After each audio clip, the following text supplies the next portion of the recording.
The integral is from 0 to 1 of the square root of x minus x squared. Now, a lot of people can already recognize exactly what it is, but please do not give it away. So my game plan is to first go ahead and factor this out using completing the square and then figure out what that's going to look like graphically. Let's go ahead and start. Let's write integral from 0 to 1, and I'm just going to rewrite this negative x squared and then plus x dx. And that's just going to help me complete the square a lot easier because from here we can go ahead and factor out a negative from that, and then we're going to have x squared minus x. Okay, so let's go ahead and start talking about completing the square. Remember, to complete the square, you take your b value, which in this case is going to be -1, and divide it by 2, and you're going to square it. That's going to give you a 1/4.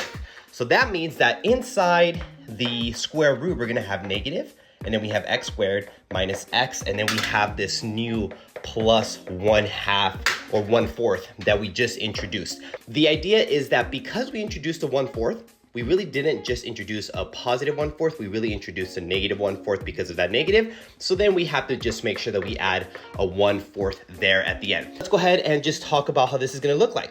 The factored out part right here is now gonna become x minus 1/2 squared. You can go ahead and just double check if that's gonna be true. So let's just go ahead and start rewriting this. I have integral from 0 to 1, and now I'm gonna do 1/4 minus, and I have x minus 1/2 squared with respect to x. Now, we can easily solve this using trig substitution, but we're gonna go ahead and do this graphically.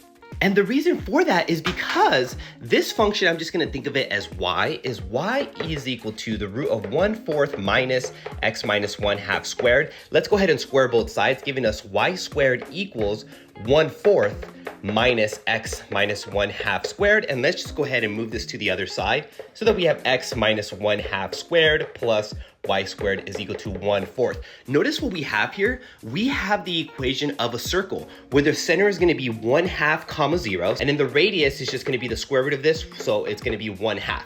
So if I were to graph this thing right here, let's just say this is 1, this is 2. So 1/2 comma 0 is right here. Really, you have a circle like this. Now, because this was y is equal to just the root, or the positive root, we are really just focused on the top half of this circle. And what are they asking us to do? They want us to find the area from 0 to 1. So this is really just the area of the half circle with radius of 1/2. Now, how do we find area? Area is equal to pi r squared. Well, we're taking half of that, so we're going to divide it by 2. So area is going to equal to pi, and then we have the radius, which is 1/2 squared over 2. We can go ahead and just do some algebra. This is where the geometry kids can come in and say that this is going to be pi over 8. And now we have officially found a simple answer to this integral from 0 to 1 of root x minus x squared. Pretty cool, huh?